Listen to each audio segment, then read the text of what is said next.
Hello，大家好，歡迎返嚟我嘅 channel，我係啫喱。我呢度呢就準備咗一嚿大概300個 gram 左右嘅豬扒啦。咁各位呢都可以用新鮮嘅梅頭瘦肉嚟做呢一個餸噶喎。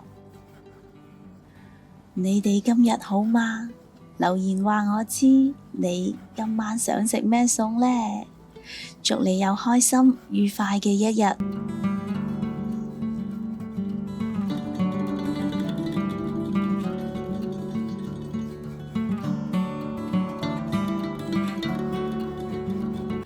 咁我會將切碎咗嘅豬扒攪碎佢，變成免治豬肉啦。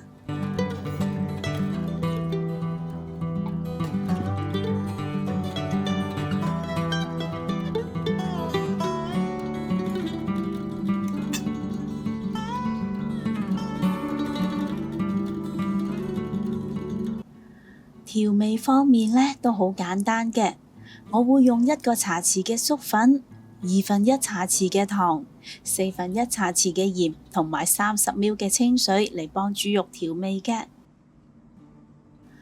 同埋呢，我都會將呢一個餸嘅食譜寫咗喺影片嘅最後啦。若果各位有興趣煮呢一個餸嘅話，請你將影片睇到最後就可以一目了然㗎啦。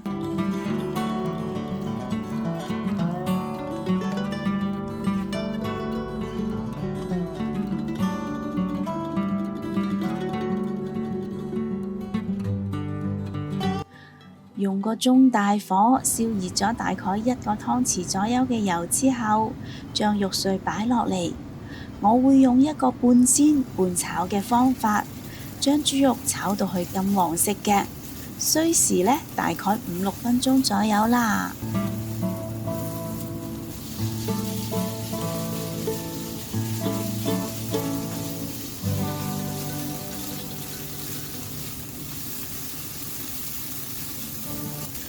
好似而家畫面見到咁樣，就可以裝起咗佢備用先啦。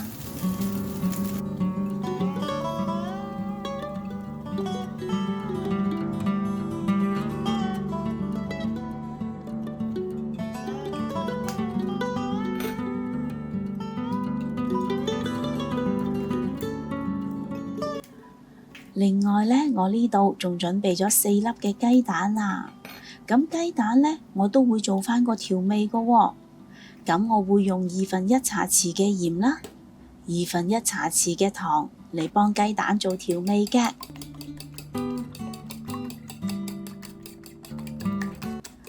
將雞蛋打成蛋漿之後，我會加入250ml嘅暖水嚟稀釋個蛋漿嘅。若果你對我嘅食譜有任何疑問嘅話，請你將個問題寫低喺下邊評論區嗰度啊！我係非常之樂意同大家一齊討論㗎。將 mix 好咗嘅蛋漿倒埋落啲肉碎度啦。個蒸爐嘅水滾咗之後，就可以擺落去蒸㗎啦。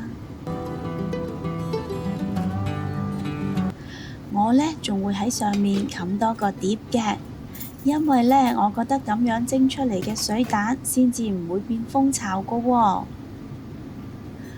keep 住用個大火蒸佢10分鐘先啦。蒸完咗10分鐘之後呢，我會熄咗個火佢，用餘溫再焗多佢10分鐘，確保雞蛋可以完全凝固嘅。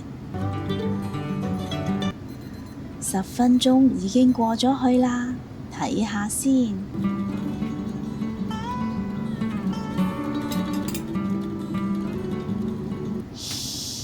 哇，好香啊！用筷子嚟試下佢熟唔熟先。只要冇蛋液跟住筷子出嚟，個蒸水蛋就成功啦。你哋係咪同我一樣都好肚餓啦？睇下個蒸蛋，就好似布甸一樣咁嫩滑噶喎。不如今晚你都試下整呢一個咁簡單嘅餸啦。同埋 share 個食譜俾你身邊有需要嘅朋友咯。若果你都鍾意我嘅食譜，請你俾 like 同埋留言話我知啦。記得訂閱我嘅 channel， 順便撳埋隔離個鐘仔啊！多謝晒你嘅收睇，我哋下一個食譜再見啦，拜拜。